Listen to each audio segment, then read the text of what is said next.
And right now in DC, in the DC area, with the housing market being insane in the DC area, and the cost of living going up in the DC area, and the job market in the country as a whole being strong, the strongest, if not the strongest in the country, in the DC area, okay? People migrating from all over the country coming to the Washington, DC area.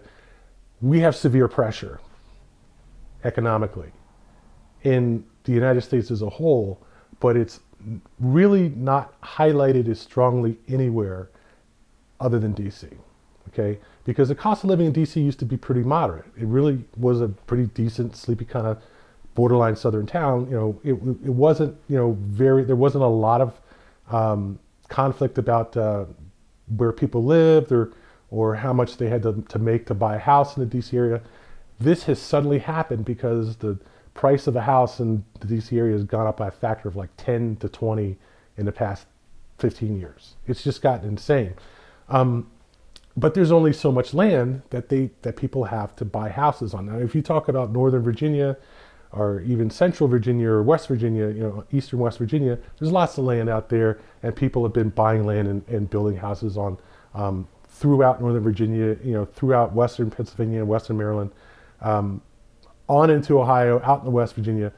There's land there to adapt, and it's not that far from Washington, D.C. as a whole. So people are buying land out there, building houses out there, and commuting into the Nova area at the very least for you know, these jobs that are there. What hasn't happened, and the reasons why it hasn't happened, is you don't see the Black community actually taking part in this growth. And the problem is that the Black community is being squeezed out of the Washington, D.C. area for a number of reasons, not just the prices of houses, but also because they're not being taken seriously in terms of being competitive for jobs in the D.C. area. And a lot of that is because a lot of Black youth in the D.C. area have a criminal background. The other problem is a simple security issue.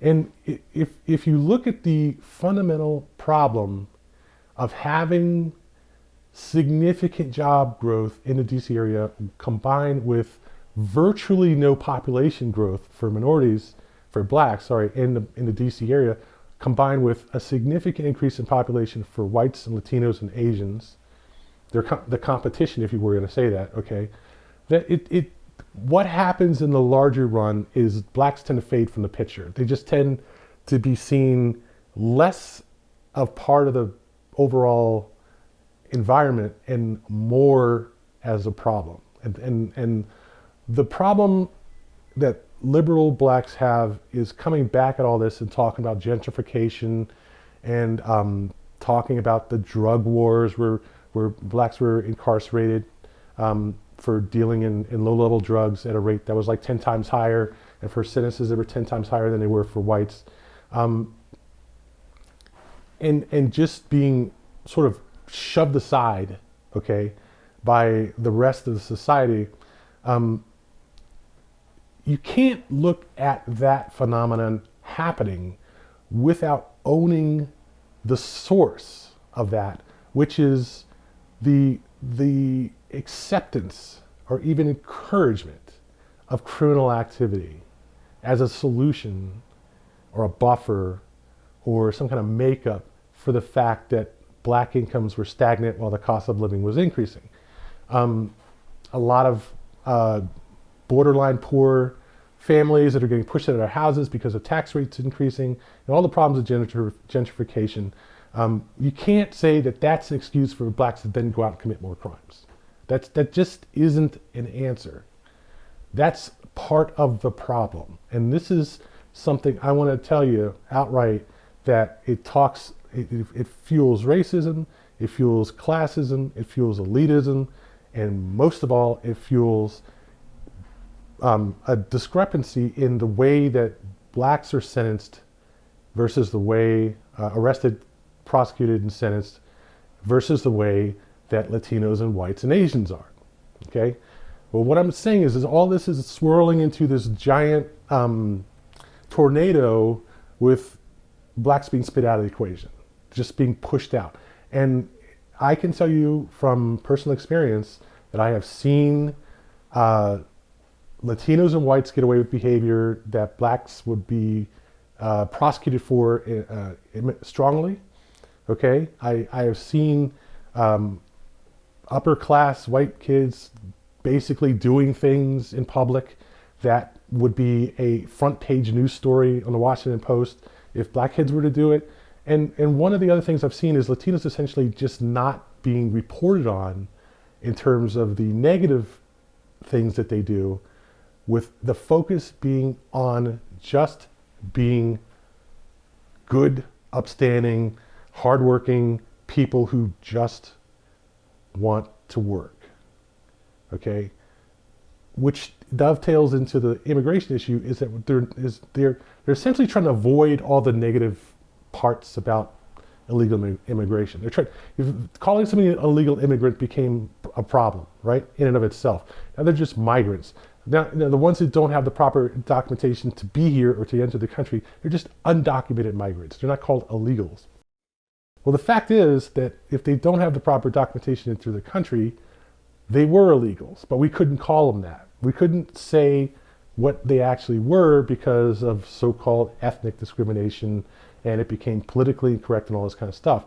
So again, disassociation from reality is part of the problem, but also favoring the positive side of the equation while ignoring the consequences, the weight, the drag of the negative side. If you don't deal with these negative issues, then they just become more fuel for conservatives and radicals. Their point becomes, we can't even deal with all this criminal activity because you people don't even want to talk about it. You want to pretend it's not there. And so of course it looks obvious to them that they cannot have positive interactions with liberals because liberals don't even want to talk about the problem. They only want to talk about their obstacles. They only want to talk about their problems. They don't want to talk about the problems that minorities are generating in majority societies, let's put it that way, okay?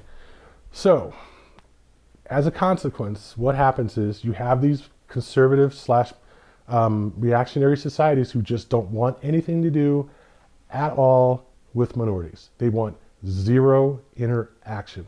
They don't want them coming in their towns. They don't want them going to their businesses. They don't want them hanging around their parks.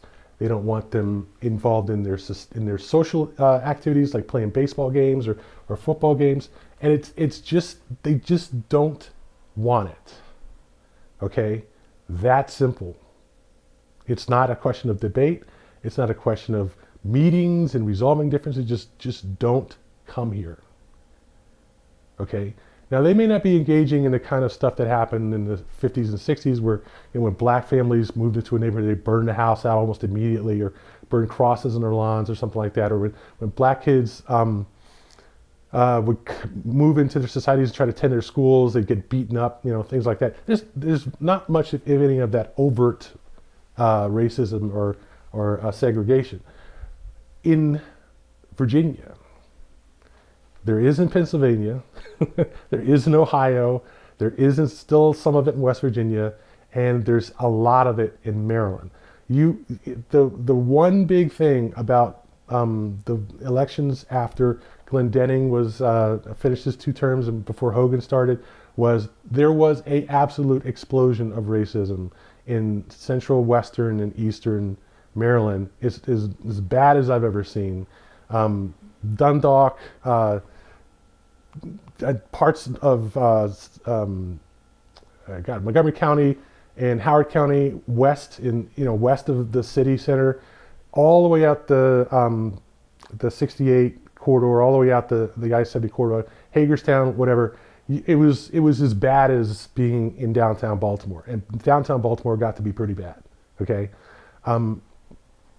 but the problem also was the kids coming out of central, northeastern Baltimore, western Baltimore, heading out Route 50. They were just asking for it because these kids were just rampaging through the city. They had all these riots and stuff in downtown Baltimore, And it just got to the point, and this is where I'm trying to get to this all thing, is that the kids were just beyond control. They had no control, no sense of control. If they could start a fight, they would start a fight. If they could rob someone, they would rob somebody. If they could rob a store, they would rob the store. And it's just counterintuitive to think that the victim class, whatever that is, okay, is going to sit back and just kind of like, they're just being, kids. No, they're not being kids, okay? They're being black kids. If they were white kids, it'd be a different story. If they were black kids, that is a whole different issue. And this is where the real thing has happened in Washington, D.C. with this carjacking nonsense. And that is almost entirely driven by black kids.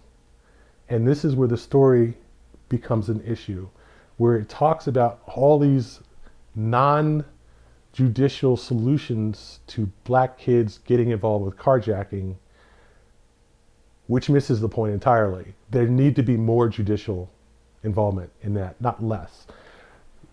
There is this trend, and they talk about this throughout the article. I'm not even going to start quoting the article. It's just read the article, okay, and you understand what I'm saying. There is this trend of trying to find non-judicial solutions like counseling or some kind of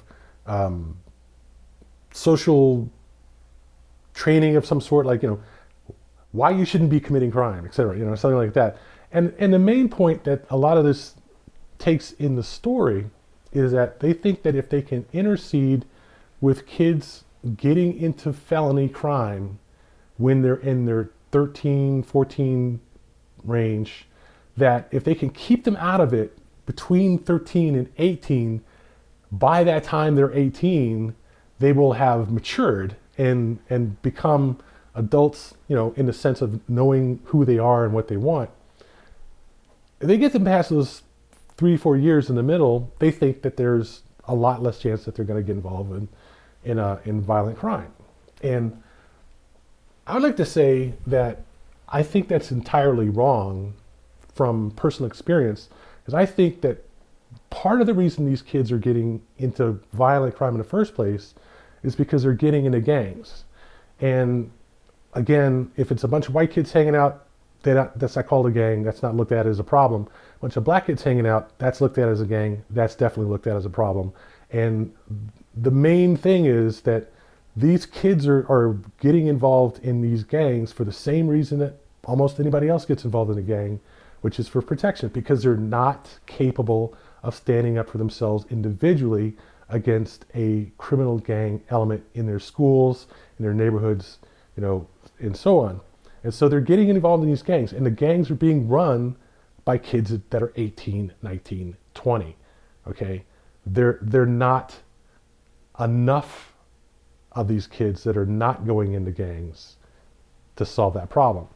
The kids are doing it for survival, okay? And also because of the financial benefits of doing it. If they can have a flash mob rob a store, they can sell drugs, they can rob people in the street. As a gang, they're much more effective at that. And the other thing is that if they're arrested and prosecuted as juveniles, because 13 years old kids, it's pretty hard to justify charging them as an adult for a crime, then they're a resource for these drug gangs because they don't see major time. They're going to get, even if they commit major felonies, they're going to do 2 years, 4 years for that felony. If it isn't, watered down to a misdemeanor, if they don't plea bargain it down to a high-class misdemeanor or something like that from a high-class felony, they're going to be in and out of juvenile detention by the time they're 18, 20 at the most, okay? And then they're back on the streets. And judges wisely don't want them to go to juvie and become experienced hardcore criminals. And juvie is not necessarily some kind of nice play school for kids. Juvie is one of the more violent places that these kids can hang up. I mean, the sexual assault rate is like in the 75%. These kids are they're still small kids, mostly at the age of 12, 11, or 13, whatever, they're not ready to go to juvie either, much less go to an adult jail. So you don't want them to go to juvie really either. There's like a line between, not putting them in jail or putting them in jail, one of the two. But this is where the real problem becomes, where you start having kids that commit these violent felonies like carjackings and muggings and home invasions and so forth. They're going almost full bore. You can't really get worse.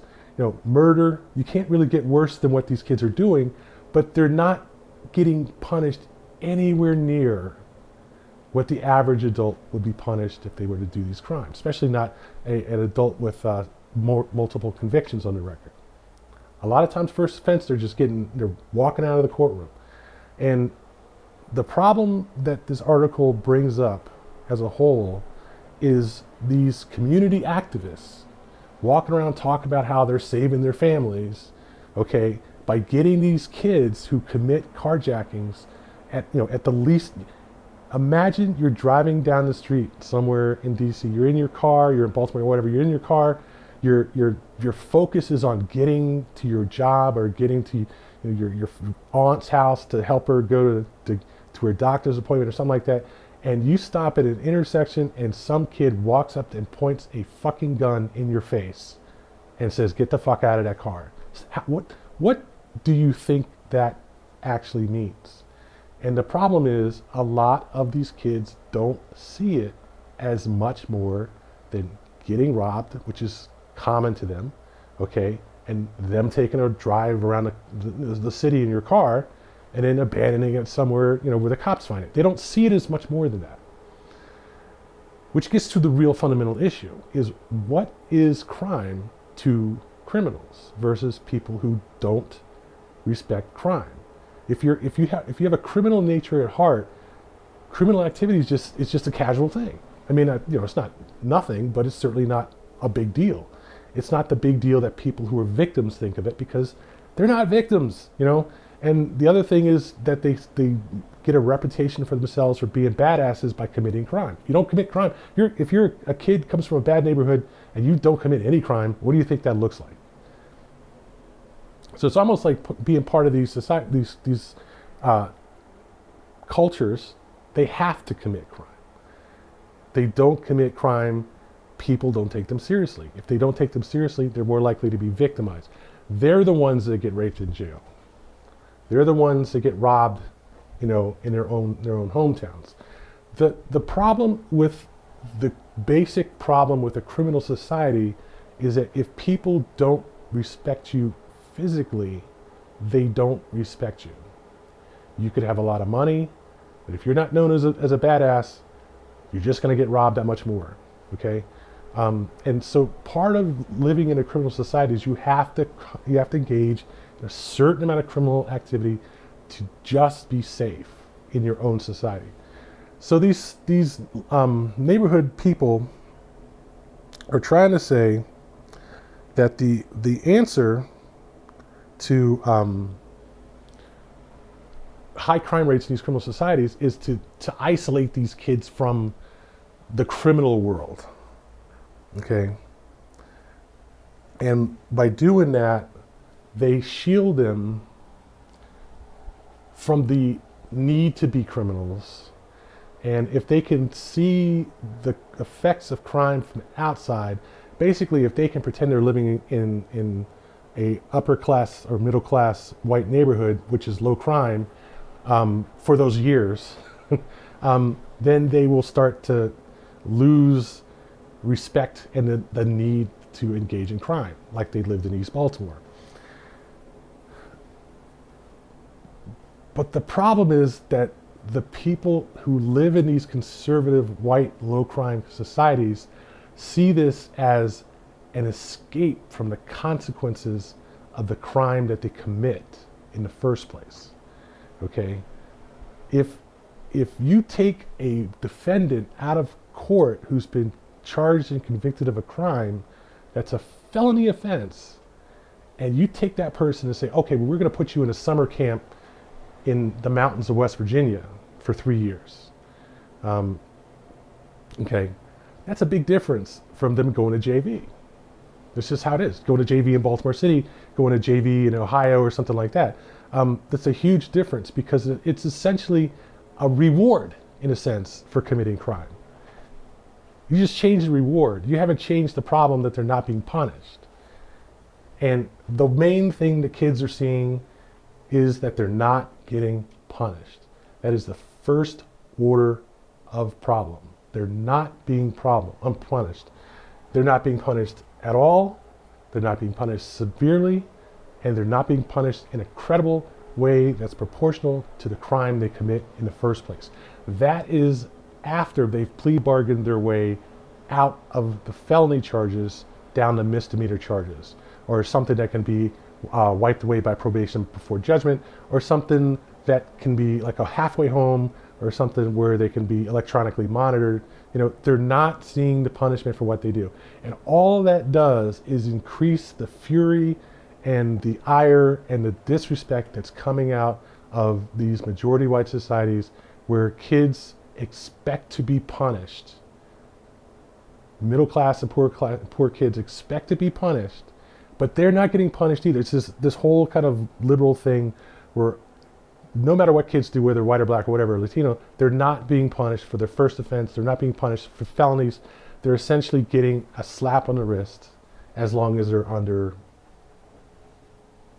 18, say, and as long as it's their first offense. Well, let me ask you a question. This is the important question. If every male minority in this country were to see this happen and think that if they commit a felony, whether it's transporting drugs or kidnapping, sexual assault, gang rape, whatever, most of which have to do with guns and cars, okay, meaning they need a car, meaning they need a gun, okay, so they're using a gun in the commission of a felony and engaging in grand theft auto almost as a requisite for a lot of this stuff.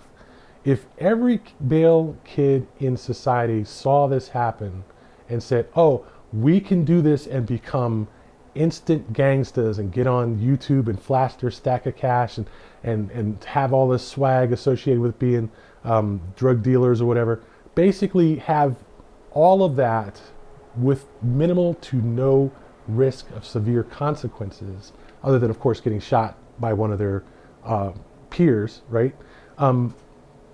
What do you think would happen in this country? What do you think?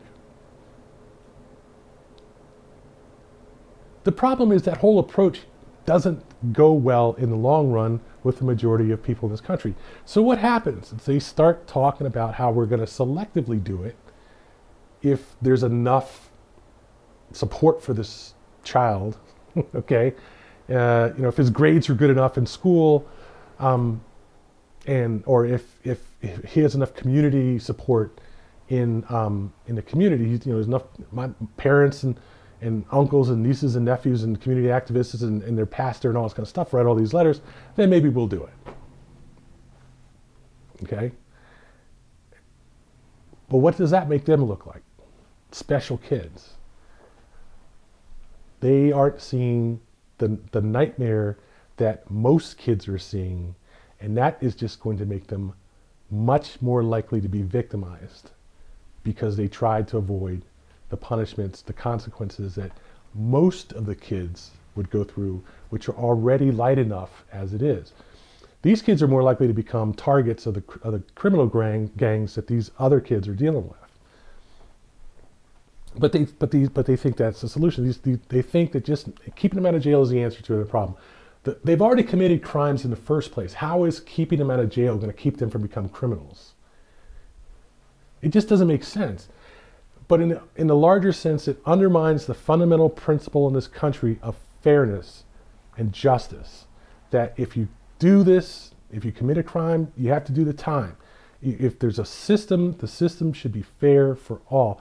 The sheer fact that these kids are even seeing juvenile court versus adult court is already causing a problem. We know that if they go to adult court, they're going to be absolutely abused, but they're not going to adult court. They're going to JV. If they go to JV, they're still going to be abused. There just is no system that's going to be fair for these kids versus teenagers versus young adults versus, older adults. Life in prison is hard. There's no question about it. And it does twisted things to people, most people.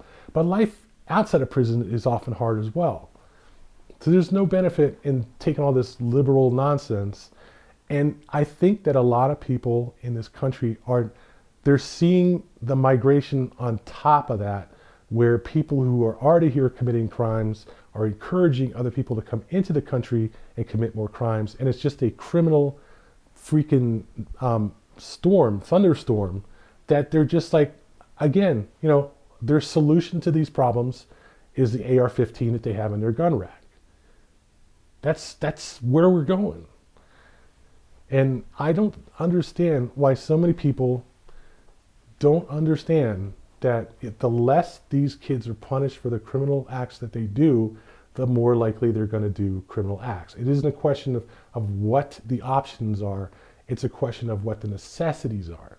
And that is why I wanted to talk about this article that I've sort of been paging through in the background here. And it gets to this whole story about King William, which is a story about the tennis players, whose names forget me at the moment, the two black tennis stars, and their father who pushed them to get into tennis, and him taking them to a park in a black neighborhood where all these black guys are hanging on there, black teenagers and all this kind of stuff, and the shit that he had to deal with to get them to actually be able to practice their tennis without interference from these thugs. They're 16-year-old girls. They're targets for all these 18, 19, 25-year-old kids. And he gets beat up by one of these kids for telling him to leave his kids alone.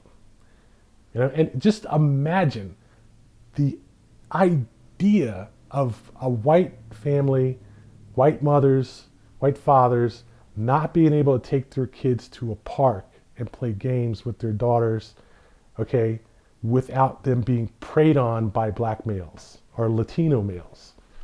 Just imagine that whole, imagine a park full of, a town full of, you can just talk about Leesburg, you can talk about Reston or Herndon or something like that in Northern Virginia, mostly full of white professionals being preyed on by Latinos and black males hanging out in the park, drinking, playing loud music, smoking weed.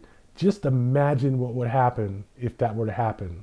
In Northern Virginia, there would be a full-on race war if that was to happen. I don't know about New York. New York's a different story, but I'm sure that there are parts of New York City where we have the same thing, middle class mingling with the lower classes and immigrants and so forth.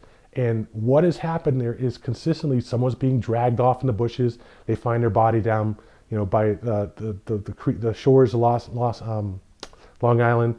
That happened. You have these Long Island murderers. You have people murdering prostitutes, people murdering women walking on the trail. There's no way in hell that our society, multicultural as it is going to tolerate a lot of minority violence against its members. It's just not going to happen. So I think that things are just being made worse by all these efforts to keep kids out of jail. And the solution that needs to be brought into the equation is a lot more capacity for putting them in jail. And a lot more, you need to deal with that. There's no question that people come out of jail, they commit violent crimes. There's no question that that's not going to solve all crime, but it's at least the right direction to go with it. Because otherwise, we're just making a perfect case for segregation, a perfect case for it. And people just don't understand how that is so easily done. You go into court and you say, yes, well, we realize that there is a constitutional amendment that says that race and ethnicity and religion and all that is not supposed to be the basis for a law or any kind of government action. But we don't have to make it literally about race. We can always talk about the distinctions between races. Okay, we can talk about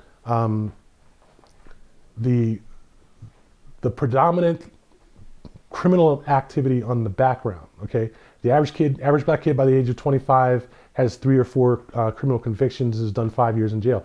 They can always talk about that. Okay, and when it comes to saying, okay, what we're going to do is we're going to start to distinguish between people with no criminal history and people with some criminal history, or people who live in this area versus live in that area. This has already happened. Is they're starting to very, very stringently distinguish upon by like living area. If you don't live anywhere within like 2 miles of 7 corners, okay, you're not a resident, you're not a local, and you're going to be treated differently than if you did. So the first thing they can do is ask you for your address. Do you live around here? Do you have a rent for permanent address or something like that? And if you don't have it, they're much more likely to treat you as a threat to people in the area than if you were. So they can always superficially engage in racist policing. Okay, as long as they don't actually arrest you for a racist reason, like we're arresting you because you're black, or we're arresting you because you don't speak English very well, something like that. They don't have to directly do that, but they can always superficially do it. And I think that we are rapidly returning back to a point where people were prosecuted, charged, convicted, and incarcerated differently based on a whole list of socioeconomic factors that ultimately reduce to them being black or Latino. And just not understanding that until it happens, because they're not being told that by their peers. And that's why I'm making this video right now, because I think that a lot of people in this world today do not see that happening. Even though they know it happens, they're not seeing it for what it is. And it is dragging our entire culture down. Because we have all these laws, we have all these constitutional amendments and all this kind of stuff, but the courts are interpreting it any way they feel like it. They're not following the law or the constitutional protections because they are rationalizing going around them, going through them, weaving through the little details. And we end up with a president of the United States talking about how he has full immunity from civil and criminal prosecution 3 years after he was president, and tried to skew the vote multiple ways so that he would remain in office. That's how deep it is. It goes all the way to the top. Okay, people need to see what the fuck is going on in this country for what it really is, and not all this bullshit about it being Democrats versus Republicans. It is far deeper than that. Young man, now I asked you a couple times. Now that girl there is only 16 years old. And she out here to wait. Just leave her alone. Leave her alone. Talk to whoever I want, homie. You leave these girls at peace. Hey, yo, come on, homie, man. Leave this old ass nigga alone. Hey, what up? You feel like you better than us or something, homie? Hey, homeboy, I know you hear me talking to you. What's up, homie? You got something you want to say? I done said what I want to say. Just mind your business. She not interested in you. Yeah, man, you my business, bitch. Damn, come on, Rock. See your daddy now, huh, Tundy? Man, It's over here, man. That's your homie, man. What's going on with him? Come on, man. Hey, keep your old ass at home, homie. Turn that music up. Turn that music up. Tripping and shit, man.